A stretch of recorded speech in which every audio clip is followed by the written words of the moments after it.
deferral, a waitlist, right? And you will have to do a series of different things. So I want to go over what you have to do. If you get into your dream school, woohoo, yay, great for you. Immediately turn down all your other schools. Oh, wait, I take that back. Look at the financial aid package first. Please, please, please look at the financial aid package first. You look at the financial aid package, and some of us read financial aid packages better than others. Some of us read the financial aid package wrong and think that you owe a bunch of money when you don't. So if you want me to explain the financial aid package to you, you can text me and I will read it for you and I will explain to you how much you owe. You will, if you're going to UCs, since I saw you last, there's been a huge string of executive orders from Trump around education. And yesterday he took $400 million from Columbia University. And he is going to take federal funding from universities who support DEI. UCs wholeheartely came out in support of DEI. And so I would assume that UC system schools are going to get hit really hard.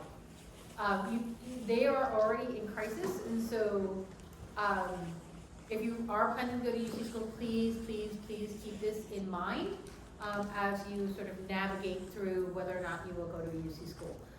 Also, the Department of Education is on track to be eliminated. The Department of Education is in charge of Pell Grants.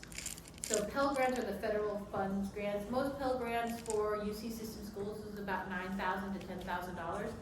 I don't know whether or not those will exist anymore. It is yet to be seen. If you are undocumented and you applied, your admission won't be affected, but your financial aid might be. So you should sort of keep into consideration at UCs if this is the case. If you go to private schools, it's a whole other different story. Depending on the private school you go to, it may not affect you at all. The big schools, it won't affect you at all.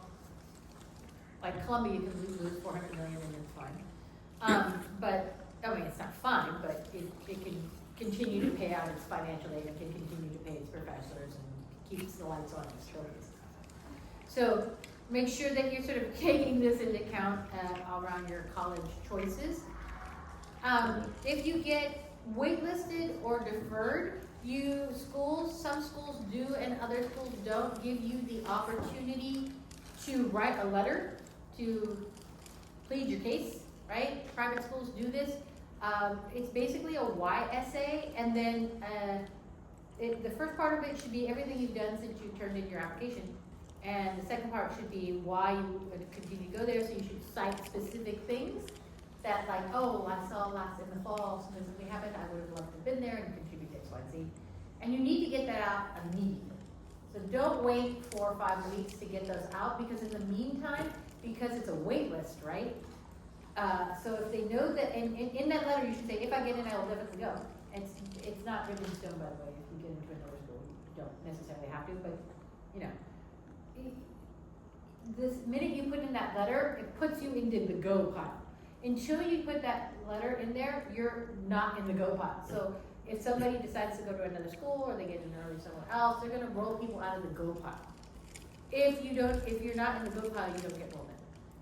So you must turn in or indicate that you still have an intention and that it's still important to you. If you don't do that, they'll just take you off the list. Wait lists. Some schools have wait lists of 20 students. Other schools have wait lists in the thousands. Why is this? The lower the tier school, the bigger the wait list will be. Why is this? They're trying to protect their yields. They will take all the people that they think they will come. If you have a profile that is super great and this is a backup school, they'll most likely waitlist you, because if they accept you and you don't come, they drop in the rankings, right? The only way you rise is in matriculated students. So if you get a waitlist letter and you do want to go to that school, you have to tell them, otherwise they won't roll you in because they don't want to mess with their rankings. Also, if the lesser schools come back first. If you get a bunch of waitlists and you're freaking out, you're like, oh my God, this happened to me, by the way. I didn't get into my waitlist school and my safety school, and I was like, oh crap, I totally overshot this. I'm not getting it anywhere. I'm going to go to community college. I screwed this up. It is because they did it for their yield. So don't take that as a necessarily bearing on your other schools that you won't get into, right? So some people can't figure, and you'll hear this too, like, I got waitlisted at, University of Redlands, but I got into Pomona. Well, of course you did, because University of Redlands figured you'd go to Pomona, so they don't want to accept you, and they'll waitlist you, and then when you get into Pomona and you don't respond to their waitlist letter, then they didn't mess with their yields. Okay, does that make sense? Okay. Write this letter before, so you can get it off that day. The most amount of turnover happens that day, right? Because people get into other schools and then they deny all the other ones, and so the most action on the wait list is in the first week after admissions letters go out. So if your waitlist letter, if you're like, I want to stay on the waitlist letter, comes 3 weeks later, you already missed all those opportunities that already rolled through. Okay? So pre-write the letter. And then you're like, how do I pre-write the letter if I don't know where I'm going to get waitlisted to? You know what you did in this last semester. So that first half is already written. And you should kind of know what's been going on at the schools that you applied to, so you know how to write this letter. I wouldn't do it for all the schools you applied to if you applied to a ton of them, but the ones that you're most likely to get waitlisted to, or the ones that you really want to go to, make sure that you have that. And so you should have that in the next 10 days. You will get admissions first. Do not accept until you read your financial aid offer. Know that financial aid offers consist of many different things. You are not looking at just tuition. You're looking for something called total cost of attendance, right? Or the TCA number. Total cost of attendance includes your books, your plane flights, your shampoo, your activities fees, your school fees, your health insurance, all your room, and board is the word they use for food. Okay. Total cost of attendance. Total cost of attendance at a private school right now is around $97,000. Total cost of attendance at a UC is less than that. It is somewhere in the 70s. However, they don't guarantee housing all 4 years. So take that into consideration. And also, the rate of graduation in 4 years is significantly lower at UCs than it is at private schools. So whenever you're like trying to figure out the cost difference, make sure that you figure in a 5th year of UC in case it takes you longer, or in case you have to take classes at community college in order to graduate on time. Okay? You really don't want to be taking a lot of classes over the summer to graduate on time, because while you're doing that, other people are getting paid internships, building a resume, and then they're ready to get a job upon graduation, and you need that time. So make sure that you have got that figured out, right? Don't make it so in order to graduate in 4 years from a UC that you don't have anything done over summer, because you'll graduate and you can't get a job, right? Because your resume will have nothing on it, right? Okay. So when you look at your financial aid letter, there's things called direct costs and indirect costs. Direct costs are things that you owe, right? You check into the dorm costs $30,000 per year, you owe $30,000. Whether your financial aid covers that or not, that's something you owe. You cannot go to the school and not live somewhere, right? That's a direct cost. Indirect costs are things you don't owe to the school, but still are a thing, like plane flights, unless you have a plane flight, a travel grant, or shampoo, pizza, lattes, a boba, going to the movies, your jacket, those are called indirect costs. Most of the time, schools want you to pay something, so that indirect cost is usually around $1,600 is your indirect cost, and that will be to you, because they figured you, with a part-time job for a couple weeks over the summer, you can make $1,600, right? In San Francisco, minimum wage is what, $17 to $17? 18. 90, is it 19 now? Nah, 18. It went up. It's 18. Is it 18? It should be close to the T at this point. Okay. So if you worked 100 hours over the summer, you could pay the $1,600, Yeah. more or less, right? 100 hours if you worked full time is 2.5 weeks. So if you worked part time, it's a month. So and this is the perfect place where you apply your independent scholarships that you got to cover that, and then everything is free. Okay. So this is indirect costs, direct costs. This is waitlist letters.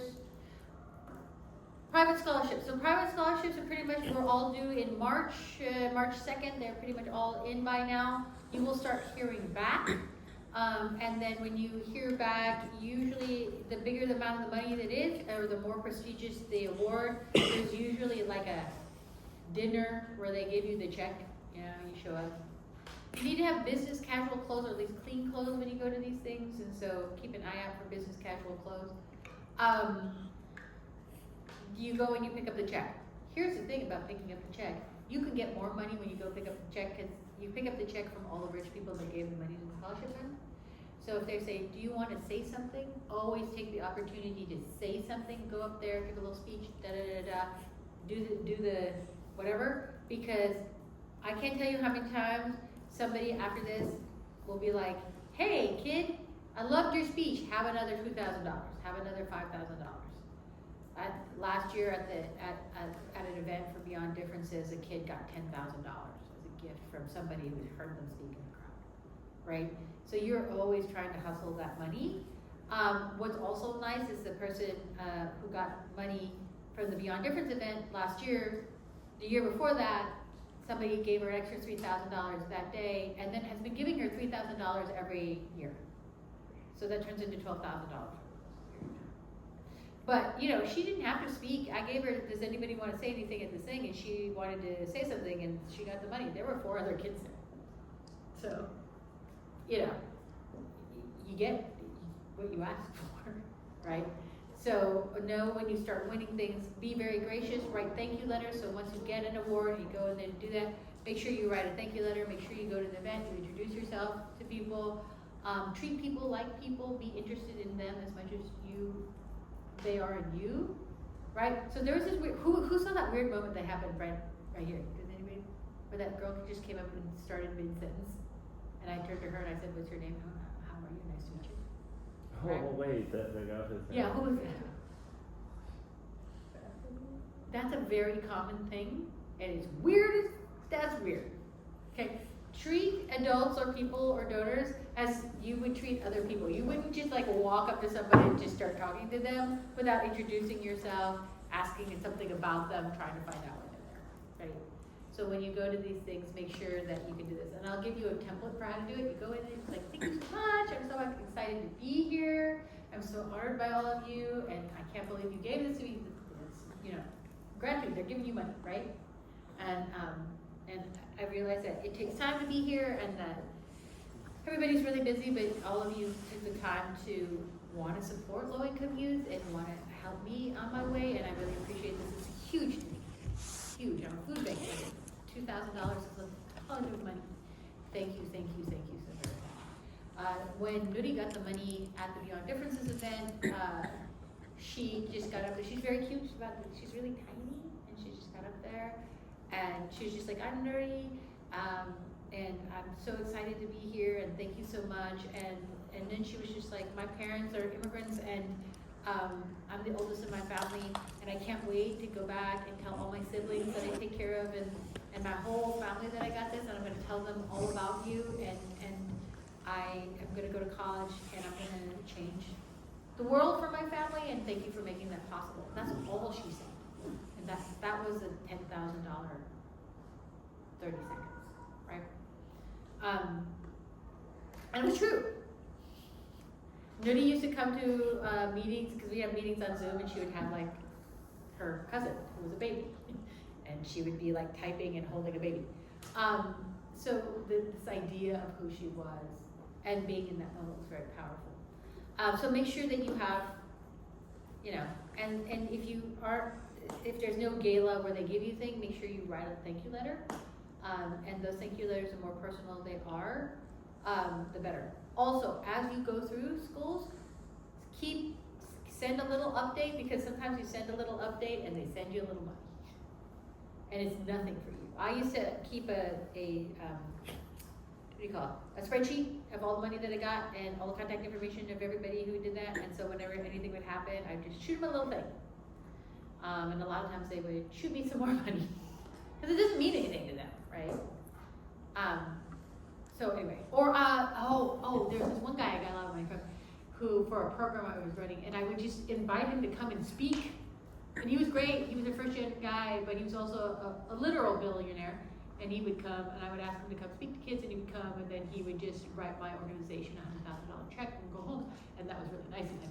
But it was because everybody was like, how do you keep getting money from this guy? I'm like, I keep asking him to help me. And I keep introducing him to great kids, and they keep going to great schools, and that's what he wants, right? So if you are that kid, then make sure that you're keeping those relationships. And don't be weird. Don't be weird. Like, don't treat people weirdly, right? What else is there? Does anybody have any questions thus far? Has anybody heard back or done interviews for scholarships thus far? You have. For scholarships? Yeah, for private scholarships. You did one for Princeton. Oh yeah, I did. But I keep getting rejected from all the scholarships. Yeah, you're doing well if you get 2 and 10. If you're doing 20%, that's fine. Yes. When writing the letter for the getting out of the wait list, like how should I structure and like how should I start the sentences? Thank you so much for considering my application. I'm really excited to go to X school. I would love to be on the wait list, and here's a couple things to update you that I've done since I sent in my application. And then the second part would be, I noticed on your campus you did da-da-da-da. I would love to have been a part of that. Would love to contribute to this. I have been doing this stuff. And then I would end with like, thank you so much for continuing to consider my application. If I'm granted admission to X school, I would be so proud to come and be a student on your campus. But you have to make that noise. Yes.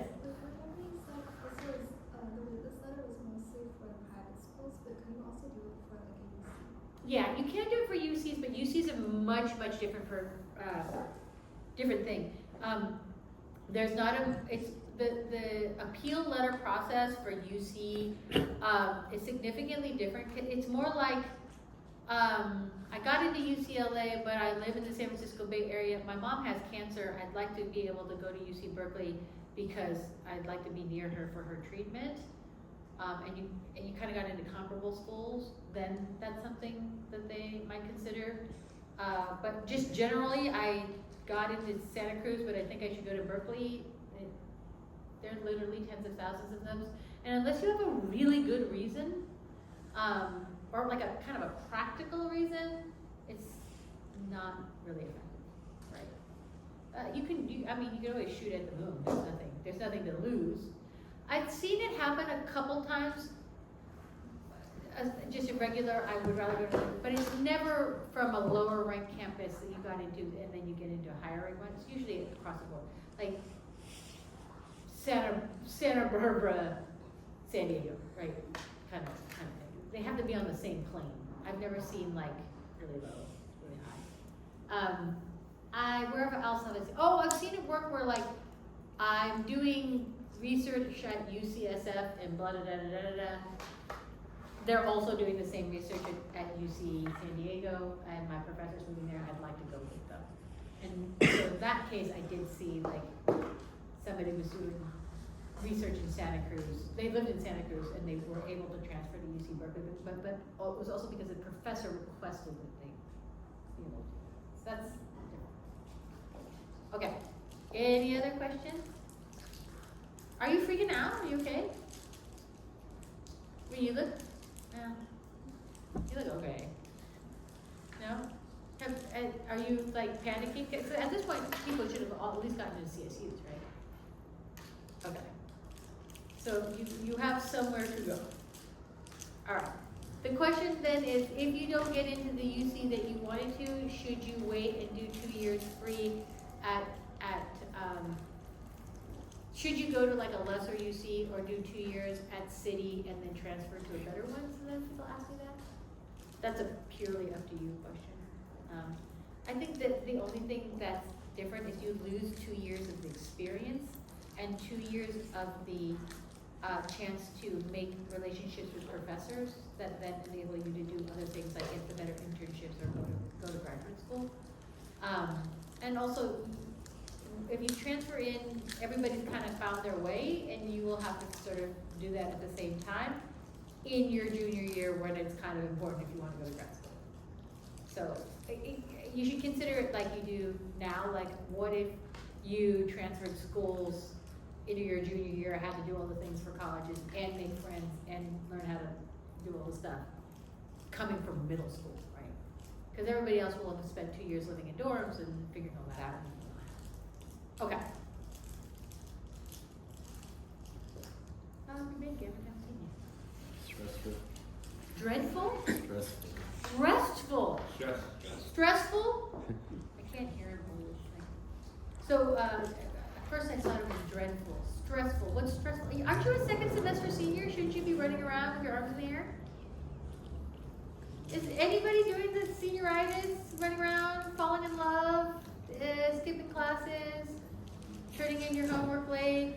Not turning in my homework. Not turning in your homework? No, if you already have your admissions in your financial aid, you can't drop your GPA more than a half point or get a fail in any class, or they'll take back your money. Every year there's about a dozen Stanford students who lose their thing and then they cry and they're like, well, you suck, and then that's it. So, no? Nobody's running around? Falling in love? Smelling the flowers? Skipping through the park? Okay, well, immediately start doing those things. Immediately go and, really? I was in the museum the other day in the De Young, and they were like young Asians in love. They were like holding hands. Well, was it you? No. I was there on Friday. I was there, where was I? I was there recently, and I saw like, and they had high school sweatshirts on, and they were walking through the galleries because it was free, right?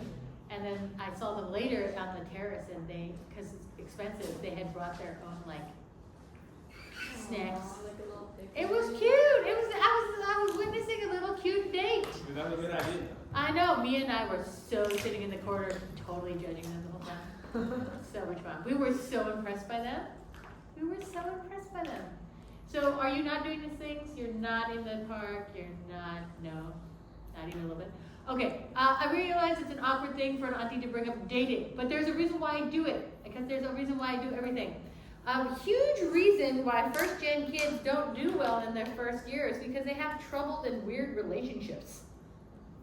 Because they don't know how to date, they fall in love, they break up with their boyfriends, or they stay with their girlfriends, or they figure out some weird shit, something, and because all the other pressures of first-gen-ness, it's a reason why first-gen kids don't make it. So that's why I say now. Screw up now, make mistakes now, fall in and out of love now, do all those things, learn how to do this. It's a process. It's like figuring out how to be in the world such that in your first semester, it doesn't become the really dramatic thing that makes us you drop out of school.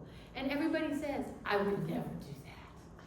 I would never do that. But first-gen kids have a 17% graduation rate. And guess what? Amongst Asian Americans, there are what do you think the 2 reasons why Asian Americans drop out of school?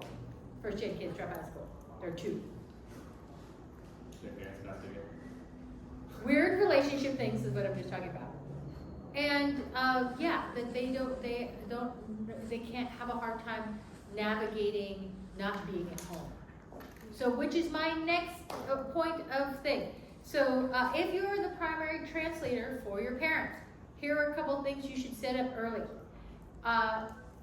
Direct pay on all their bills that go through your phone, so that it auto pays all their bills, so you don't have to be there, and you can look at all their bills, and so you can help them do that. If you have things like you talk to their employers and things like that, make sure that their employers have your contact information and you can translate. If their doctors don't speak and you're the translators at the doctors, make sure that you, whenever they have scheduled doctor's appointments, that you, all the hospitals are required to have translators now by law in the state of California. So just make sure that you tell them that a translator is required so you don't have to be there. You should teach your significant others how to use FaceTime or whatever they use, such that they can share a screen, such that they can do all the things. So if you have to figure something out from far away, that you can. The other thing is, like, if there's some sort of other weirdness that you are in charge of at home, and again, I'm going statistically on this, if you have a parent who gambles or who drinks or suffers from addiction, underemployment, or other, just what I call the Asian American greatest hits, these are the things we love to do and that we never talk about, and because we never talk about it, we never solve. And you're concerned about leaving behind a sibling or an adult in that house, you need to have those conversations with that sibling and the adult that you'll be leaving behind. You can't just pretend like it's not going to happen. They have to have a plan, because if you have not dealt with it, it's going to happen, right? The worst thing that can happen is that terrible things happen at home and you drop out of school, and then you not only lost the ability to get your families out of poverty and to help solve these problems, but then they still have the problem, right? So I would start early and having these discussions. They are difficult discussions to have. No doubt about it. I've had them myself. They're ugly. People chew on you or tell you it's not your problem or tell you that don't worry about it, it'll be fine. And you have to sort of push them. You have to say, I'm concerned about this. I want you to have a plan. And then, in my case, and I think it's usually the case with Asian Americans as well, is that parent really wants you to go to college. That parent would never want you to not go to college, right? They suffered a lot for you to go to college. They're not going to want you to drop out. But that's actually what happened. So I've always framed it that way. I'm about to go to school, I'm going to have to be able to concentrate and study and do the things, and I want to do well there. I'm really worried about you, and I want to not have to be worried about you. So what can we do so I can stay in school and that you're safe? Okay? And if it is something that you don't think is possible, then there's social service agencies that can help you do that, particularly to help protect women. There's this thing in the Asian American community about shame, right? You don't want people to know, you don't want people to judge you, you don't want to do all these things. Shame has kept us in loops and cycles of patriarchal violence and addiction for generations, right? You're now going to be people who go to college. It's a significant shift. And I would use the power of that significant shift to see if you can change it in your own life. If you grew up in this type of world, I'm moving on to the other reasons why people drop out of school. If you grew up in this type of world, right, and you go to college, some people go nuts. Suddenly you're free, right? It was the biggest room I ever lived in. It was the period of time in which I was responsible for no one else. My whole life, I had never been responsible for just myself. I always had some cousin or some grandmother or some woman that was alone down the block that I had to take care of, right? When I went to college, it was the first time I had to take care of myself. At first, that's I was elated. I did everything. I ran all around. I did everything I possibly could because I never had time to do it. And then at certain times, it's a little lonely, right? I was used to going to sleep curled up with my cousin, and we would sleep like a pile of puppies. And I didn't have that anymore. So there was a certain loss and homesickness for that. Start working on that before you leave, so that they know how to, so that you can both work on it and they can. Okay, here's what happens. You go to school, your families are gonna start texting and calling you, and then you're gonna be like in class or at a club meeting or at work or running to class or finishing an assignment, and you're not gonna be able to pick up. Or you're gonna pick up and you're gonna be like, yeah, I gotta go. Yeah, bye. Those people waited all day to talk to you, and then they get mad at you. And then they start calling more. This is where it gets really bad and terrible. And you're going to be upset at them, they're going to be upset at you, and you'll actually genuinely miss them. But it's a weird time. So, right now, set up on Fridays or at the end of the day, I'm going to call you. And then everybody waits to that period of time, everybody's allotted that time, and then you have time to talk, and you have something to say, and they have something to say, and they don't feel neglected, and you don't feel put out, and it'll work much better. Set the time up early. If you have little people that love you, right, and they're not gonna get that you're going to go to college. And I mentioned this to you before, and now is definitely the time to do this. Start getting them ready, right? Start getting, I'm going to go to college. Start showing them where you're going to go to college. Start showing them luggage. When you leave the house, make a big deal about coming back. Say these words, I always come back. I always come back, right? And then if they're like, and they're going to be like, yeah, I know that. And then, right?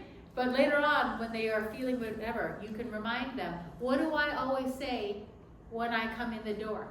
And they'll say, she always comes back. It's brain chemistry. You're working psychologically with them. You want to equate you coming in and out of the door with the feeling that you always come back. The more that you can put that into the way that it is, then you going out and in and out of the door is no longer terrifying. You going out in and out of the door is a symbol of you always come back. Okay, if you have really little ones, does anybody have really little ones, like under 2? No? Okay. Oh, dang, we could mess with more brain chemistry. Okay. You want to do, if you have, does anybody, who has little people that they're worried about or will miss? You. But they don't even know me. No, but there's, you have other cousins and stuff. Oh, okay. Does anybody else in here? No? Okay. All right, then I won't go My through this. twin siblings. All right. This is unusual. They're just born, so like. Yeah, they won't, yeah. When you come back, they'll barely know. Okay, so here's the next thing. With parents. Parents and you are going to start fighting with each other more. You will fight more before you leave. Because it's easier to say goodbye to somebody you're angry with. Asian Americans, this is our favorite thing to do. They'll start saying things like, they'll start noticing everything you don't know. How are you going to go to college? You don't know how to do this. How are you going to survive when you're away if you don't know how to do it? Maybe you should stay home. You don't know how to do this. It's not going to work out. You don't have this because, oh my God, how come you don't know this, right? Also, you're going to be like, I want to go out. I want to go do these things. I'm going to be gone soon, right? Okay, this causes huge giant fights in homes because it's easier to leave somebody that you are angry with. It's easier to let someone go if it is. So statistically, arguments, these sorts of things rise in houses before people go. Just make sure that you touch base again and you understand why it's happening. If you have a sense of, oh, okay, this is why I'm doing it, then you can keep it in the zone of kindness and just what we have to do and not be cruel in those moments. So the cruelty people will remember. The reason why they're doing this is they'll start seeing not everything you can do, but everything you can't do, and it'll seem overwhelming. It's like, I've been doing all this stuff all my life, like and they're gonna start being really nitpicky. It's because they're starting to feel that anxiety. There's all these things I didn't tell them, and they need to know, and they're gonna be gone, and I'm not gonna be able to tell them. It is excruciating to do this. I've raised 5 kids and put 5 kids through college. Every single one of them hurt differently in different ways, and I worried about things different, because they're different children, right? They all called on Friday. Oftentimes we would all call together. So like I had kids at different schools, and we would all be on the same thing at the same time because they wanted to talk to each other. But I think that because I'm a single parent, I am the sole person, and so I had to figure out how to let go of every child, and every child I knew would have different challenges. It was everything in my power to not like project all my fears on the kid, right? And to not over worry. And I was very much aware of that. My parents were not aware of that at all. They just projected it all on me, and it was bad, right? My father, the day I flew out to Vassar, my father woke me up at sunrise to teach me how to change a tire. Because in case I was out and I needed to change a tire, what would I do? I'd be stuck on the side of the road and I'd get murdered. Like, that's a lot for 4 a.m. before I'm flying to New York, right? But I went out, I learned how to change a tire. By the way, he taught me to change tires before. He just thought I might not remember, and I'd do it wrong. And then the fear was not just that I would be on the side of the road and I'd not be able to change my own tire and somebody would come along and murder me, but that I would change the tire wrong, and as I was driving away on the new tire would fall off and I would crash and I would die. So clearly this man was having a lot of anxiety about his daughter going to college. I did not know that because I was 17 years old. So I got up at 4 o'clock in the morning and changed a tire, and I was really resentful. Like, what are we doing? This is nuts. This man's nuts. But it's an extreme form of care, right? And he had to do that with me. My parents are very different than the standard gender roles. My mother is very professional and buttoned up and go off and you should do well and everything's gonna be back. My dad was like weeping when I had a hoodie on and I was walking away. I said goodbye, he was crying, and as I walked away, he grabbed my hoodie and he pulled me back and he hugged me again and he wouldn't let go, right? And my mom had to say, Chuck, let her go. She gotta go, let her go, she's gonna miss her plane. Then she said, I'm not buying another ticket because you can't let her go, right? And then the shame of that, and then he let me go. But I have to remember, right? This is a man who was interned in World War II and lost his whole family. This is a man who had a cousin who went to Vietnam, who he didn't go to the court, there's a Japanese tradition when someone leaves his house, you go out to the edge of the driveway and you wave goodbye until you can't see them anymore. And so his cousin went to Vietnam, but my father didn't believe in the Vietnam War, and so my dad just gave him a hug and just went like this and didn't go to the curb to wave goodbye, and that his cousin died in Vietnam, and he always felt that his cousin might have thought of that while he was dying. Right? So this is the man. So I should have known, right, at 17 years old, when I go to that curb or when I get on that thing, all of these things are running through that man's mind. Right? This is what they call intergenerational trauma, right? He saw his father get taken by the FBI in the middle of the night. He saw his siblings, right? So he can't, people going away is a thing for him, right?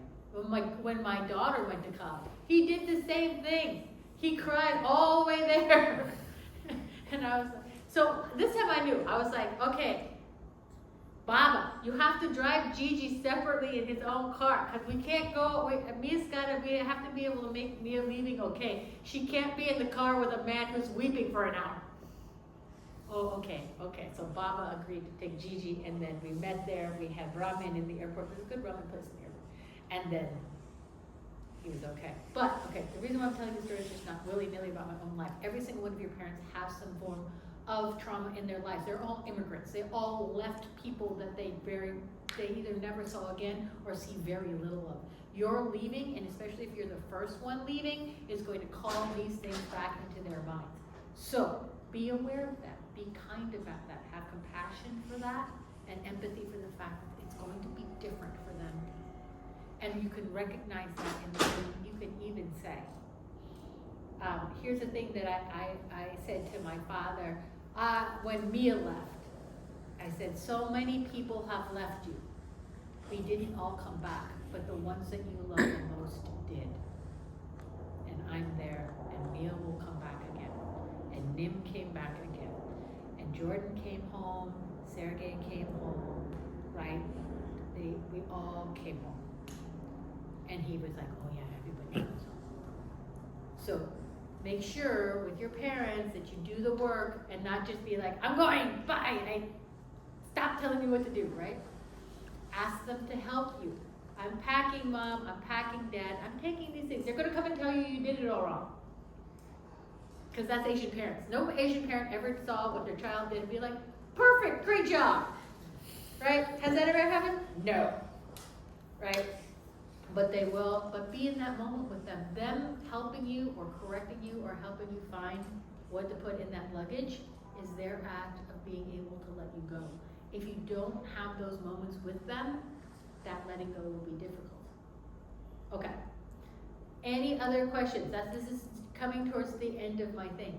It's a huge celebration.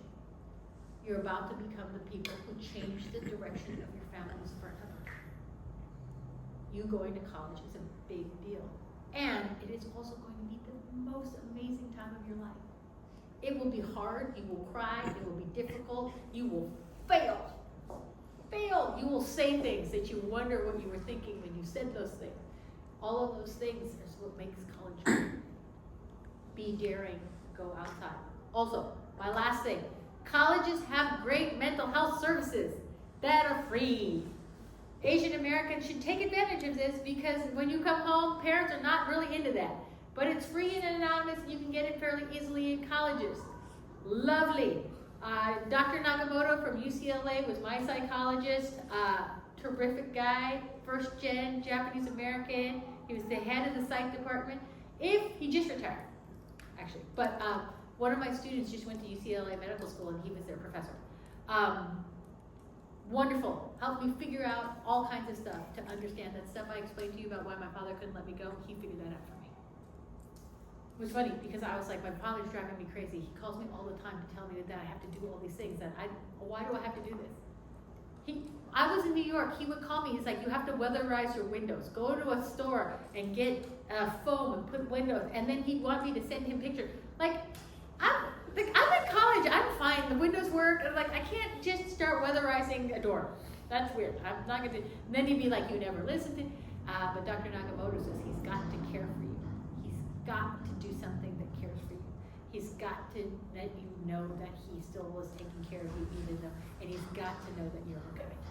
So if you wanted to stop, when you get on the phone with him, you say, hey, Gigi, you know how you told me to do X? I did it and it worked, thank you. Or, hey Gigi, I was thinking about you the other day. Remember the time when you told me this? Well, I was thinking about that. I used it in my paper. Or, hey Gigi, today I was out in the coat that you bought me and it was perfect and I was much warmer than the other students. If I started with one thing like that, he could let go of the anxiety and I could thank him. So, Dr. Nakamoto, thank you very much. Free. Guy was free. Stanford, Harvard educated psychologist, free. Figured out all kinds of stuff for me. You can get to your wellness centers at all your colleges. They give out all kinds of information. You can go to groups. You can go to one-on-one sessions. It's all perfectly free. And figure your shit out. If anything, it'll make you better students. You'll do a lot better in school. And, why would you not? Okay, so if you find yourself, something happens at school, you start failing or whatever, go to there's first gen, make sure you go in the beginning to the first gen clubs and stuff and the first gen services, because later on when things happen, you don't want to be the first time you ever went in the first gen time where you're in crisis. Go ahead of time, and plus there are a lot of people you'll like there, and jobs, go and hang out with those people, and then if anything happens, they can help you. And every scholarship I ever got was from the Intercultural Center, because I knew the people there. They will help you figure that out. If you have a problem, you can still text me when you're in school. Everybody does. You can still call me. Something happened. I don't know what to do. I'll give you my best advice. I'll help you figure it out. So I don't disappear forever. Also, I will also help you find internships, figure out what you're going to do every summer. You need to have a significant internship every summer in order to get a job at graduation. I will help you figure out your financial every year. If financial aid every year, if you need that, you can call me and you can ask me about that. You and I will be, if you want, I'm strange and I get it, but if you want, I can help you. I have made this commitment and I will see you into your first job and graduate school when you apply to graduate school. I'm officiating 2 weddings of all students this year, so if not me, it doesn't have to be me. Find another adult to help you, or another advisor, or another human being that will help you go through this, because you can't figure it all out on your own. And that is all that I have. What time is it? Oh my God, I'm perfect. Okay, right? We're 5 minutes over? Okay, does anybody have any questions? Yes? What's considered a significant internship? Oh, you have to be able to have milestones and goals that are achievable that are attributed to you. So it can't be just like you showed up and you made coffee. It has to be like, I was at the CCDC and I was in charge of doing 6 programs throughout the summer for 22 kids apiece, and I was to write the curriculum. Here's the curriculum that I wrote. Here's the number of kids who participated in it. And this, at exit survey, they acquired these skills. Or if you're in a finance one, I had X number of counts, I did cost analysis, I did, and all the different skills I did. I did market research, I did comparative analysis of these 6 companies, and here's a sample of what I finished. If it's like coding one, I was responsible for X, Y, and Z code for this project, and it can be seen here. Or I authored research, I had a research thing, I did this and figured that out. I was in charge of a literary magazine. I worked with 6 different authors and I edited these 7 essays, and I produced this, published a thing, and here's the link to it over here. That's significant internship. Can't be just like I just showed up and looked around. Or they just called me when they needed me, because you'll get killed by the other people. Also, if you have good internships in the early part, you can get significantly paid in your junior and senior year, $20,000, $30,000 in summer. So it's worth doing. Okay. No? Okay. Then I'm gonna just get these other people on the line and then we're ready to go. Can you help me? Okay.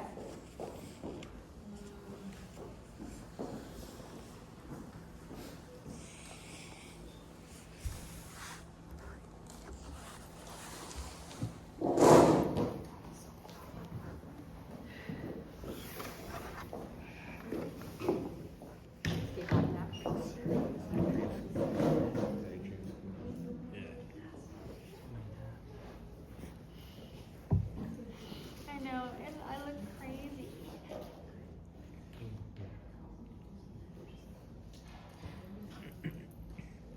Wait, are they there?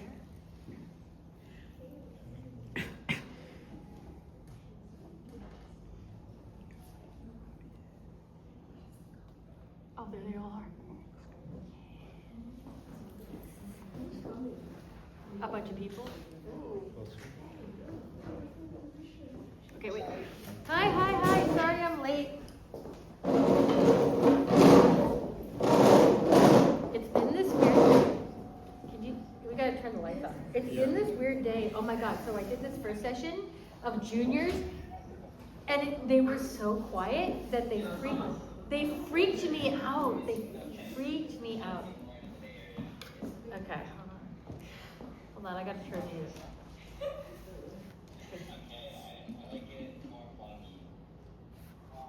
Okay.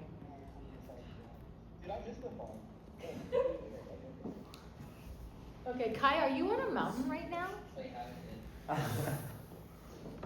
Kai, are you on a mountain? Hello, everybody. All right, can you hear them? Okay, I'm gonna turn this up. Okay. All right, so thank you all for coming. Oh, wait, Tracy, you're here. I thought you were dead. I am kind of bad. Are you upstairs? Yeah. Okay. Okay.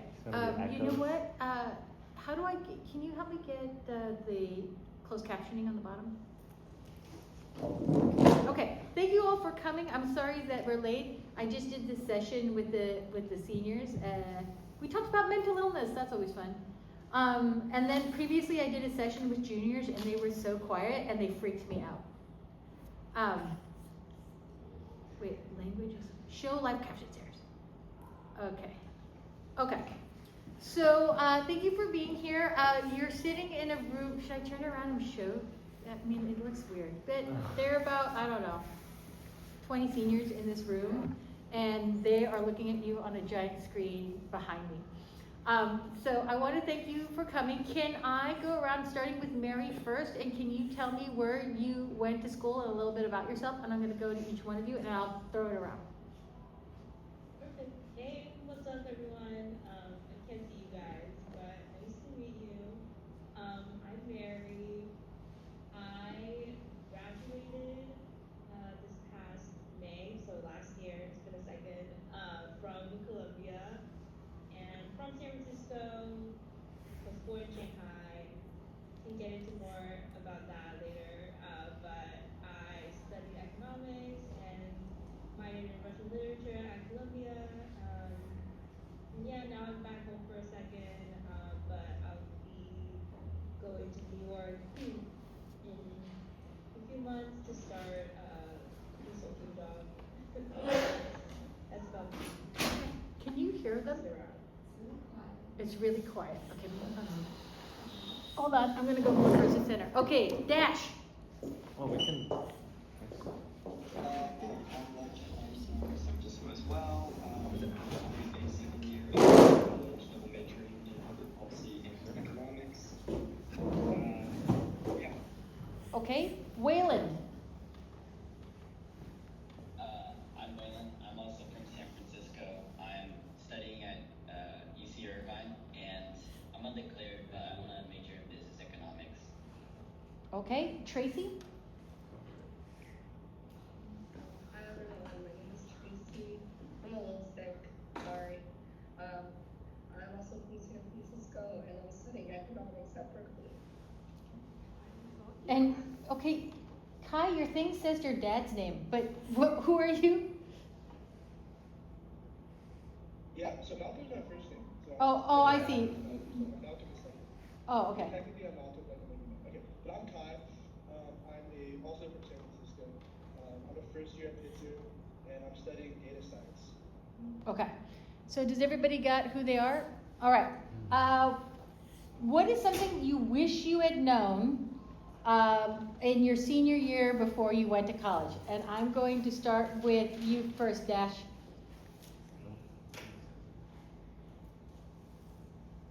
I think going into at the beginning of my senior year, or? Well, they're second semester seniors right now. Oh, right, yes, sorry. I think one of the things that I wish I had known is, especially as I was waiting for I was a regular decision guy when I was waiting for all my stuff to get back to me.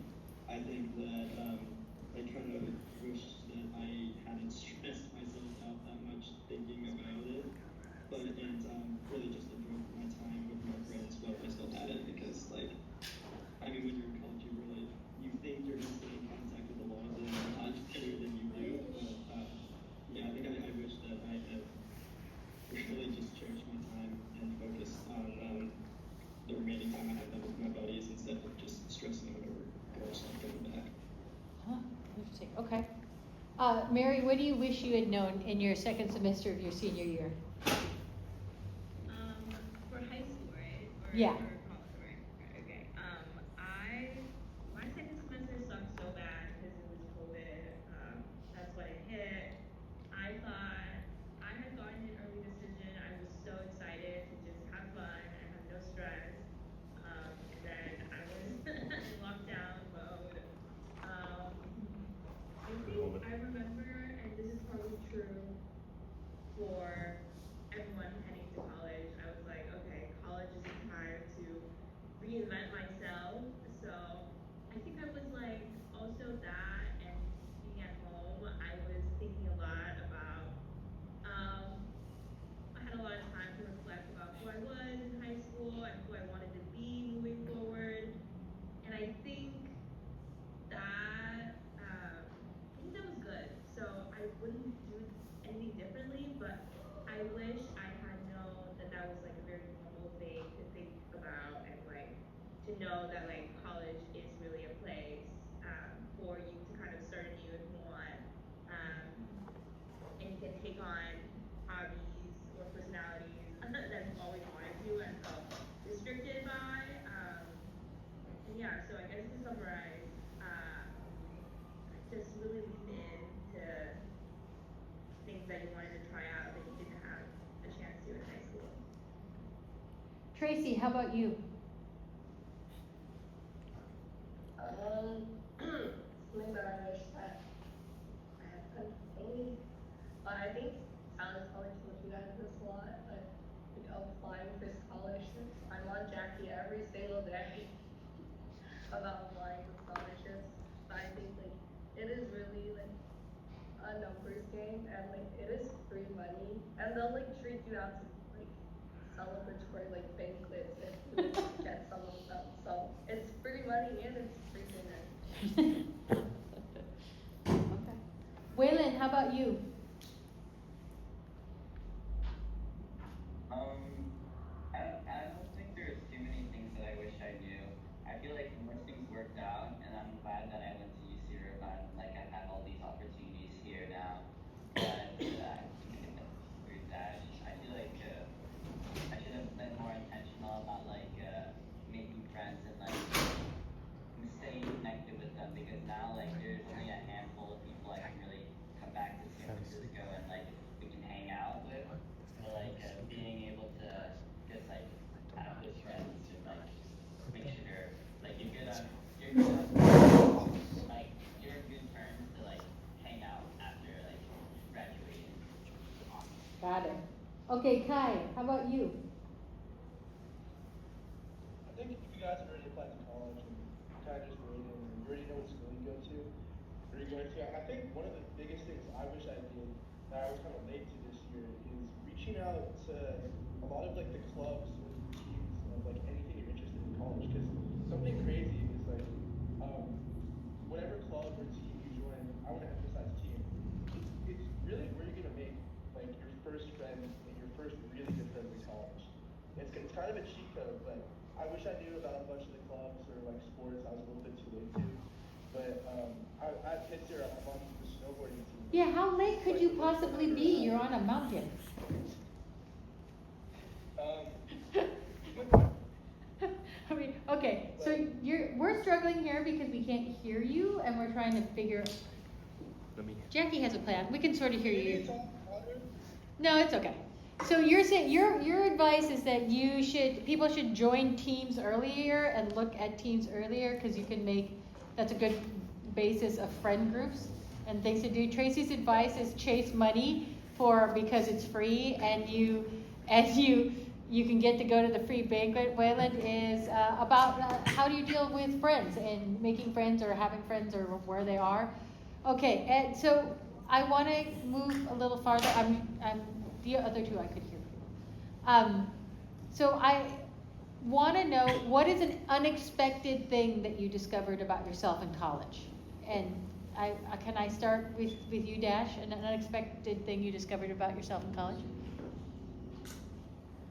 I think one of the easy ones is just like what Kai was talking about, joining the random clubs that you would never think that you would be a part of. I'm one of the captains of the 5C field hockey team, which I had never played field hockey throughout high school. I played ice hockey growing up and I ran track in high school. Kind of transits, not really. But yeah, I mean, I think it's just like all the random clubs and activities that you end up trying out with your friends. Like intramural sports, maybe it's like soccer. Yeah, I've never played soccer, but now I play intramural soccer or flag football, or just all the random activities that present you in college that you can go out and try. I didn't expect this to be so sports centered. That's interesting. I never played any sports in college. Also, not have any ability to play any sports. But anyway, Mary, what is an unexpected thing you discovered about yourself in college? Oh, Mary, can you hear me? I'm sorry, I think it lagged for a second. Let's see, I discovered that I love Ethiopian food. I not many Ethiopian spots in San Francisco, but there was a lot in New York. It's like super fire. I think there were just so many things that when I was heading to college, I had a lot of anxieties and like very vague pictures of experiences I would have. But there were a lot of experiences that I had and friends that I did not foresee at all. Like the clubs I joined, I started out taking anthropology classes because I thought that's what I wanted to do, and then I took computer science classes. Like I took a bunch of classes, introductory classes. And if you had told me in high school I would get like a minor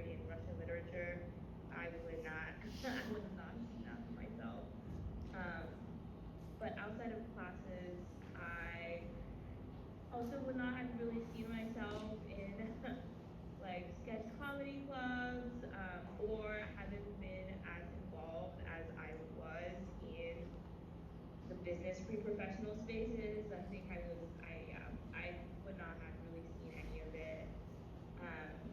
So there's a lot in store that you might not foresee for yourself. Yeah. Waylon, do you want to ask it? What is something that you've discovered about yourself that is unexpected in college? I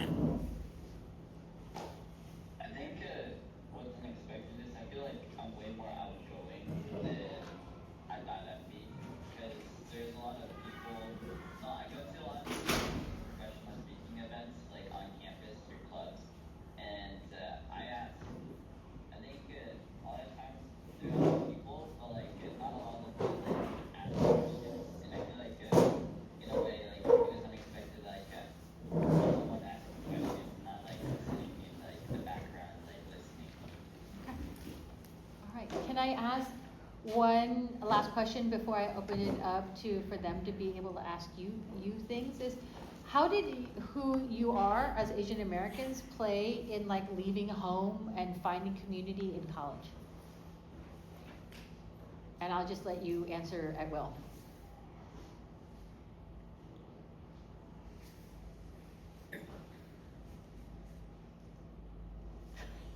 Did I stump you? Are you okay? Okay, go. Kai. Okay, do you want to go in? No, you go. Okay. Can you hear me better, by the way? Yeah. Okay. So I would think, so coming from San Francisco, I feel like we all know that, like, we're predominantly, like, I went to Washington High School, so, like, there was a lot of Asian people. I spent a good amount of time in Chinatown, so a lot of Asian people all around. I would say, like, being surrounded by that, it definitely was a change coming to Pitzer. I don't know if you guys know what Pitzer College is. It's super small, and it's just like non-Asian at all. There's a lot of non-Asian people, but I feel like that kind of makes it more like interesting. Like I'm more motivated to meet more people of other cultures. Like we have like a small affinity group for at Pitzer. I think it's called PASU, stands for Pacific Islander Asian Student Union. Pacifica. I mean, Asian Student Union. I should know that. It's great people, but like, and here's like what my real answer is. Like, of course I love bonding with my Asian community, but at Pitzer there's not that much. And when I'm kind of feeling like a little isolated like that, it's really comforting, kind of wanting to find, comfort. And talking to a lot of the other students of color and in the fucking, like, in the other affinity groups, all the other, like I said, all the other affinity groups, all the other clubs, like, there's like a mixed race affinity group, it's like an international affinity group, and I feel like because we're, like, Pitzer is like 60% white, everybody is so willing to share about their culture and so, like, to recap, not specifically about my Asian identity and finding other Asian people, but finding, beyond the scope of my Asian community, finding community in college. Great. Okay, next I'll go to Dash.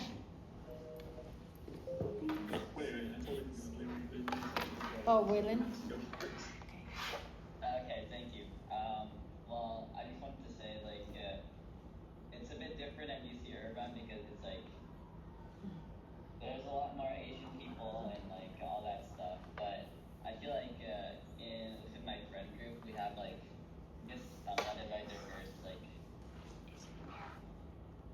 background and stuff. Like we have like two people from Kuwait, and there's like I'm trying to remember who was in my friend group. But like we're all just hanging out in our dorm because all my friends are from my dorm, and like I'm hanging out in my dorm, and we just like go to UTC and like we get boba together and Taco Bell, and I feel like as like an Asian American myself, I get to somewhat share like my own unique experience because being Asian American isn't the same like everywhere, and you can be, I don't know, you can be from San Francisco, you can grow up in Chinatown, but you can also be like from Hawaii,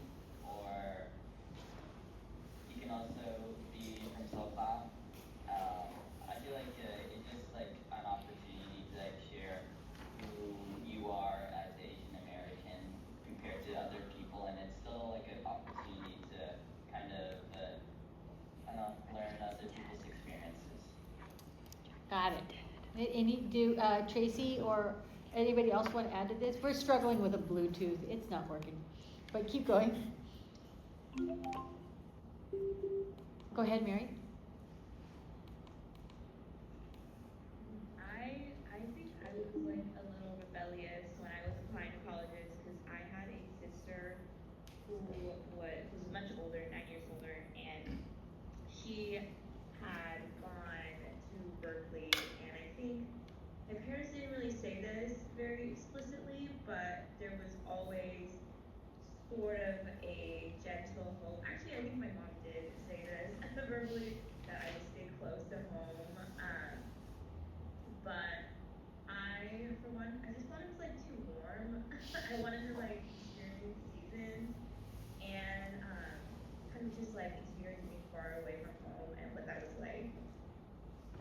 And I think I'm like really glad I made that decision because it allowed me to have like some type of healthy distance from my family that like also made me appreciate them more when I did see them.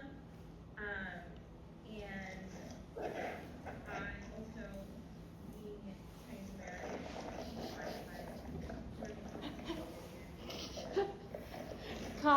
Kai, all I can hear is you chewing. Stop chewing.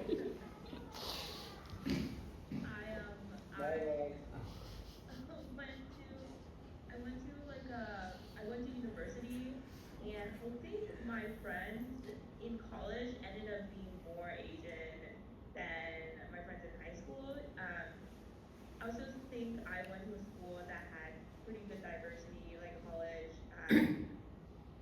One thing I'll say about that is that like a lot of times I would notice, depending on the space, I would. Guys, stop eating. Every time you put your hand in that talkie bag, that's all I can hear. It's eating me. The AI is taking over. I promise. Let me fix it. All good. Mary's telling a heartfelt story, and you are chewing.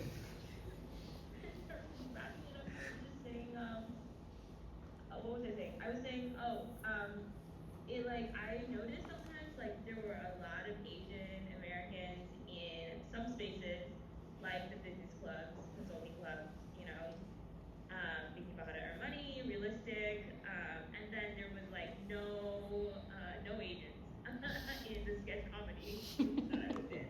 I remember looking around, actually, one day, and I was like, holy shit, like, I think I'm maybe the only non-white person sometimes in this theater. I was like, where are the POCs in sketch comedy groups? But so I think if you're scared about like either not having enough like Asian friends or trying to step out of that comfort zone, I think there are probably going to be different spaces you can orient yourself in, and you'll find a plethora of diversity. Great use of the word plethora. Dash. Yeah, I think just like adding on to what Kai said before, like we did go to a super white school, and I think one of the things about being an Asian American at a PWI is that it adds another level of connection between other Asian Americans on campus. Like I know both of us from the gym, we're dapping up every Asian dude that we see, and it definitely helps with making friends. Like my friend group actually ended up being super white, but just presenting yourself as like an unapologetically Asian American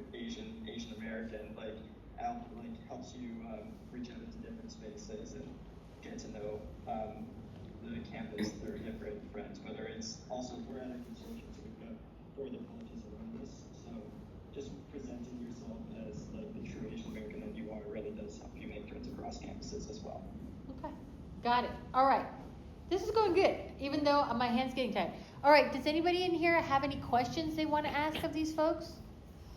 Can't see your faces because you're all backlit, but if you raise your hand, I can. Did anybody got anything for them? Sorry. Hi.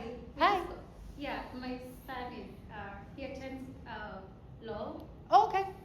He's Hi. a senior and he goes to WASH. Oh, okay. Yeah. He's in 10th grade, he's in 12th grade. Oh, nice We to meet just you. got here, somebody told us about it last minute. Oh yeah, so we're doing a panel now, and afterwards we'll do a parent session. But if your two sons want to stay, I'm the college counselor, and ask me questions about their profiles or figuring out how to navigate to college, I can do that. Perfect. Okay. So we just wanted to know where the kids Oh, are. okay. Are they in college? Which college? Yeah, do they so go to? the woman next to me, this is Mary. She just recently graduated from Columbia University on the East Coast. The next one to the right is Dash, and he's at Pitzer College, which is in Southern California. Waylon Tang in the lower left-hand corner is at UC Irvine.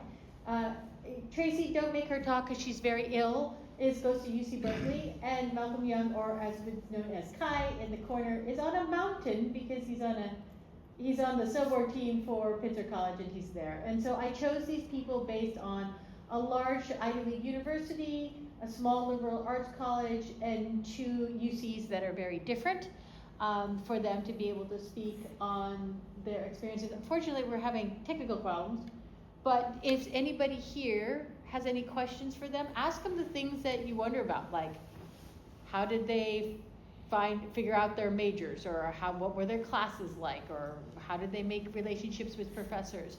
Feel free to ask any of those things to me, and then I will relay it to them.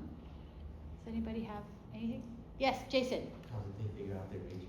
Oh, Jason wants to figure out, how did you figure out what to major in? So go ahead and answer at will.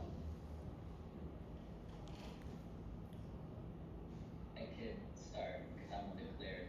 I wanted to major in business economics because it's a business. I just kind of like started figuring out what I wanted to do.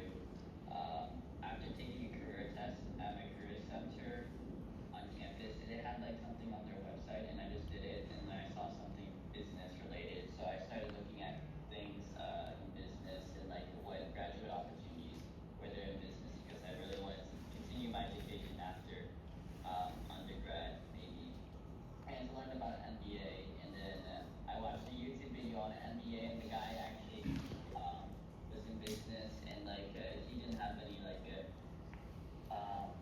he just like I just connected with his story because he was an Asian American in business, and like he was like talking about how to work the system as a what do you call it as a child of an immigrant, and I there just connected with it. So it's like mostly based off vibes for me. Like when choosing my major, I just connected with like all just like what he had to say in terms of the YouTube video, and like I'm like experiencing all the college now, and I'm like business clubs, and I'm just trying to figure it out, and like I'm loving it.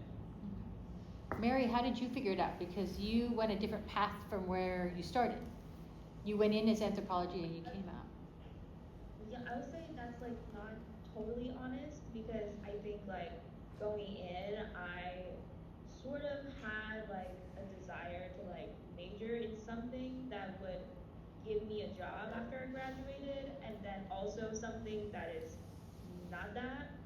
And so I had started first semester taking intro to anthropology and intro to economics, but I didn't know if I like actually wanted to major in economics at all, or if I just wanted to do anthropology, or whatever.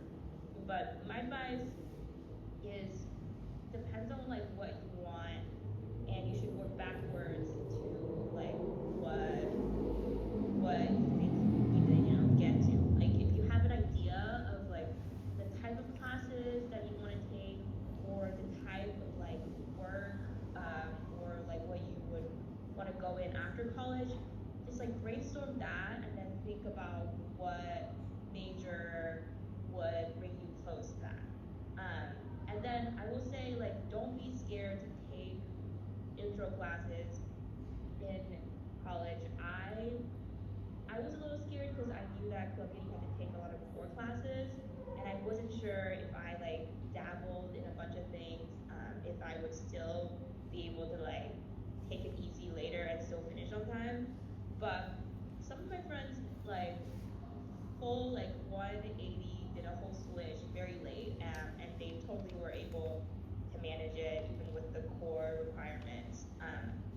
don't be scared. And what Wayland said, I think like vibe is very important because like, you know, like thinking about day to day in college taking classes, it's like, can you see yourself going to these lectures, especially when it gets maybe harder and more niche, the elective classes? Can you see yourself get excited about those elective classes? Can you see yourself, you know, being friends with the people who are in your major and taking those classes? You don't have to have, like, not everyone has to be the same, but I think it's important to be like, can I see myself riding through these classes? Because, you know, the intro class is a good fielder, but you also have to think like, okay, like 4 years, I'm gonna be like, kind of down this path. Can I see myself going deep? And that was kind of like a no for me for computer science. Like I did the intro class, I was like, okay, this was okay, but I don't see myself doing the math requirements or like the super niche ones. So I was like, okay, this is no for me. Okay. That's what's my process. How about Dash? How about you? Because you are not an econ person. Well, you are and you aren't. I mean, yeah, I am and I'm not. Econ, it's, for econ at least, I kind of came into college thinking like, okay, I'll get an economics major as one of my majors. It'll be useful for all the politics stuff that I am actually more interested in comparison. And I actually started out as a political studies major, which is Pitzer's version of poli-sci, political science. And I took a number of classes and ended up just getting a little bored with everything being theory-based. And I was looking through other majors at the other four Claremont colleges because at the 5Cs we're actually allowed to major off campus and at the other colleges and get our majors through them. And I was looking at Claremont McKenna's public policy major, and I was thinking that, you know, this seems cool. It's like practical political science. I can see how all of this is implemented in the world. And I ended up taking a couple public policy classes at CMC, and I ended up just really loving it. I took Gov 112B, Constitutional Law, Civil Liberties, and it was just all I could talk about like every single day of the week, and I ended up just really liking it and switching over. So for those of you who don't know, when they say the 5 Cs, that is the 5 College Consortium, which is in Southern California. There are 5 schools that are independent, but they share a campus. So you get the combination of a university-like feel, but you can go and still have a small liberal arts college experience. The 5 Cs, each one of the schools has a different, character to it, and they go to Pitzer, but Dash is also talking about CMC, which is Claremont McKenna College, and then there's Pitzer, and then there's Scripps, and then what am I missing? Harvey Mudd. Oh, Harvey Mudd, and kind of Keck-ish. And then there's also, you can do graduate level studies also at Keck. That is stuck onto that school. It's beautiful, by the way, and kind of cool. So I know some of you are waiting, have applied there, and one's on a wait list, and there are people trying to get in there. So that is where they go. It's hard to get into, but it's a pretty unique and pretty wonderful experience. Okay, does anybody have any other questions? It is now 2:41. If not, yes, over there, Gita. I was just wondering, like, being in college, you might be, like, especially for me transitioning to college, I might be, like, really excited to try out new things, but I'm just thinking, like, did it ever take some time to, like, take a step back? Like, did they, I don't know, get too far, or, like, I don't know how to say it. Gita's got a question, correct me if I'm wrong, Gita, that you go to college and everything is open to you and you want to try everything. How do you figure out what to do and how to navigate it well? Do you take a step back, or you just run headlong at the building? How do you figure out how to navigate when there's so many different things you could do?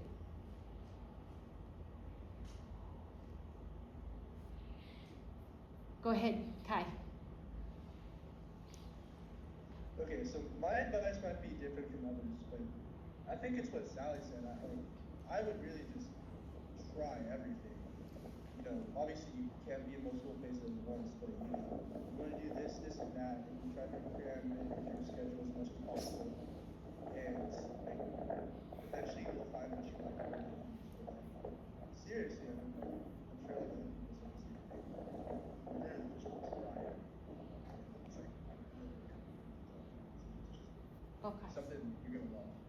high, it says, Pretty good experience. do it all, and then you'll find it, which is very tough.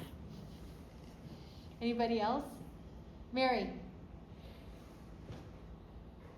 Yeah, I want to echo that. I think like if there's like a club fair freshman year, you should put your name and email down for like everything that you're interested in. It's okay if you don't show up to the first meeting when they like email you, and it's okay if you go to the meetings for like a month and then you're like, okay, actually my schedule is overloaded. I think to some extent they are expecting that. So don't feel like, okay, you have to know beforehand you can commit 100% to put your name down for like the interest list. You should just get like your name on their email list for anything that you're interested in. And then I also want to add that I like applied to a bunch of clubs freshman year and I was rejected from a lot of clubs. So that is something that I actually really wish I had known before going to college, was how competitive some clubs were to get in. Even some clubs that you would not expect. I did not apply, but apparently it was like, it's very competitive process to be involved in the Chinese Student Association at Columbia. So for some clubs, there's like a written application, and then there's like interviews. So you should just really like shoot your shot at anything, because you might not get in, frankly speaking. So there's nothing to lose. Like just try. Dash. Yeah, I think I'm echoing what they're saying, but really just like start throwing things at the wall and see what sticks. Like you might not like some of it, but you might really like some of the others. So like it's really important just to go out and try everything possible. I would say academically, maybe you take a step back when you're trying things out, when you're playing things out, because of course, you know, this is your education. You want to be intentional with what you're doing, and I would definitely encourage everyone to take a wide berth of classes and just trying to figure out what you like when it comes to your academics. But I think for your extracurriculars, your clubs, team sports, whatever you're doing, really just go for it. Try everything. Waylon? Yeah, I definitely agree with everybody else. I think it's just throwing everything to the wall and like see what sticks. I can just say like part of the accounting association, I'm on part of the undergraduate business association, the undergraduate finance association. I'm under the SMUCI, and like I'm part of the Urban Investment Trading Group, and like a bunch of them, like I'd say like by my second year, like I'd probably get rid of like probably 2 of them or like 3, and like seeing what sticks and going out to them, and like if you vibe with them, you vibe with them. Yeah, that's basically it. Okay, thank you. Tracy? I would say like basically what everyone else just said, but I think like there's no harm in trying, and you will meet people, especially at Berkeley, like I think like Mary, like it is insanely hard to get into a club. Like even just a fun one. Like you have to do multiple rounds of interview. There's like the week that we call like the week where everyone just dresses up in like suits and ties and runs around campus just going to interviews.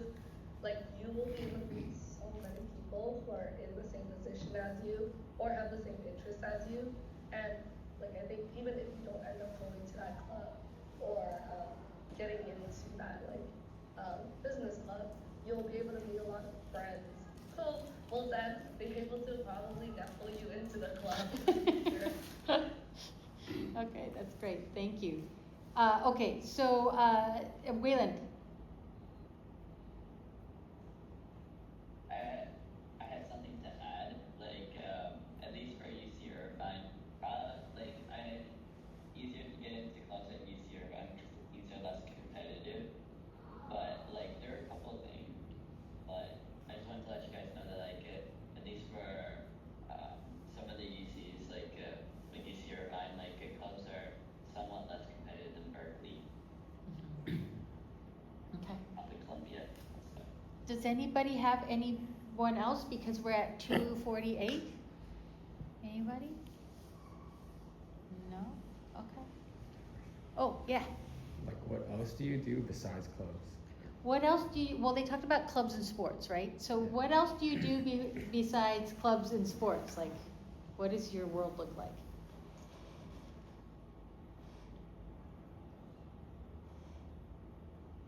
Okay, that was not a good question. They're all looking off to the side. I think that's all they do. Mary, Mary graduated already, so what did you do other than that? I ate a lot of Ethiopian food. That also included like dessert. Find a lot of new places. I went to Central Park a lot, Riverside Park a lot. I guess that was kind of a nice thing about going to school in New York, was that I could eat the subway and go to a lot of places. But yeah, I feel like I went to a lot of museums. Columbia's in the heart of New York, so its campus is New York City, and it's in Harlem, which is so vibrant, and there's so much going on at any given time, and it's like you can go anywhere and do anything. It's pretty good. So, Waylon, what do you want to answer? Yeah, well, I can't really go too many places without a car at UC Irvine, so I mainly stay on campus. But something outside of sports and clubs I do is I have a work study job under the business school at a center, and I really got to connect with all my coworkers and my boss, and we had a little social on Friday, and we went out we got takeout from the food place, and we came back to the office, and then we played a board game, and it was pretty cool. And so I'd say if you have the opportunity to get a work study job, definitely take the selective ones and which ones you really like, because I wouldn't say working at the dining hall is the worst, but I feel like what I have right now is better than the dining hall job. Definitely. Okay, Kai? I would say just kind of implemental, the day-to-day question, what am I doing that's not club or sports? I would really just say, there's especially at the 5 Cs. I don't know what other colleges use, but I would assume there's usually a place to list all the events and fairs that are going on. But kind of just when you're not doing homework or when you're not working, just finding 2 or 3 friends and just going to all these random stupid events on campus and just fucking around with them is honestly just some of the best experience you have, because it's just it's seriously just an unprecedented level of freedom of you get lunch with your friends in the dining hall, and then you go all across campus, walk 20 minutes to go to a really stupid event, but it's fun. It's a good time. Okay. But you gotta do stuff. You gotta find something to do, because I promise there is stuff to do. Dash? Yeah, it's definitely just finding the random things to do in your free time, whether it's alright, yeah, you go to the pool, or we've got a fruit group on campus, so sometimes my roommate and I go down and pick fruit together, finding the random events where you can get free food or whatever. We're about 40-minute drive outside of LA, so I don't do this often because there's really so much to do at the 5 Cs, but sometimes my friends will take the train into LA and just do it for a day. We've got, as students, we get a free metro pass, so getting into LA is actually pretty cheap, and just finding the random stuff to do on campus. Okay. Okay, well, it's 2:52. I would like to thank you all for showing up on a Sunday at 2 o'clock in the afternoon. And Tracy, even with you being really ill, and Kai, you can now go and snack freely.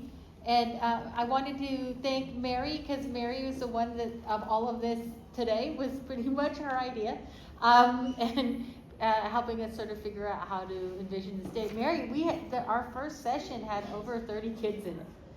And it was really full and really creepy because they were really silent, and they freaked me out a little bit, but I'll be okay.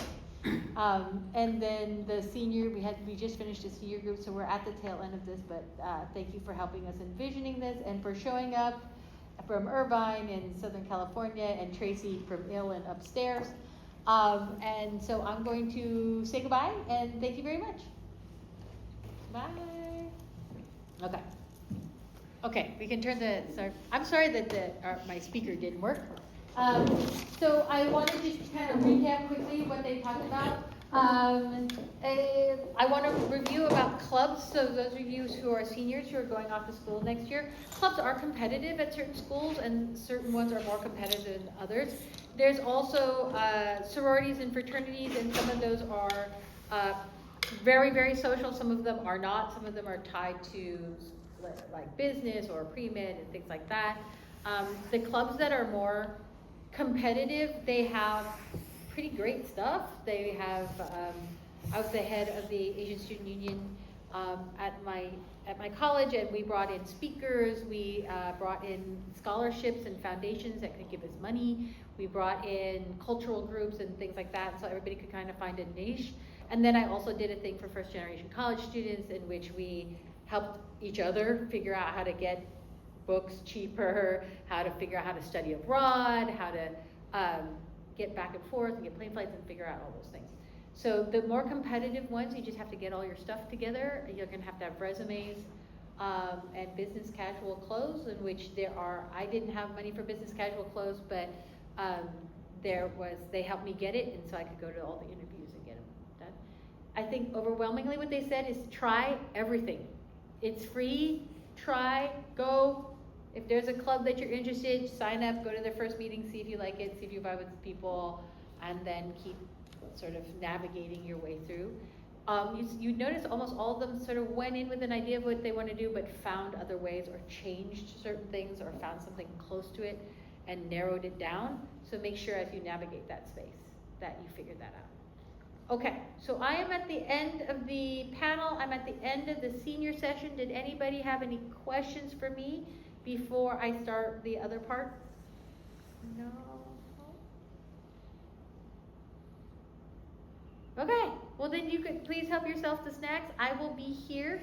If those of you in the back want to ask me things from the earlier sessions about profiles and applying to colleges and privates versus publics, I can meet with you now and do that now. Okay. All right.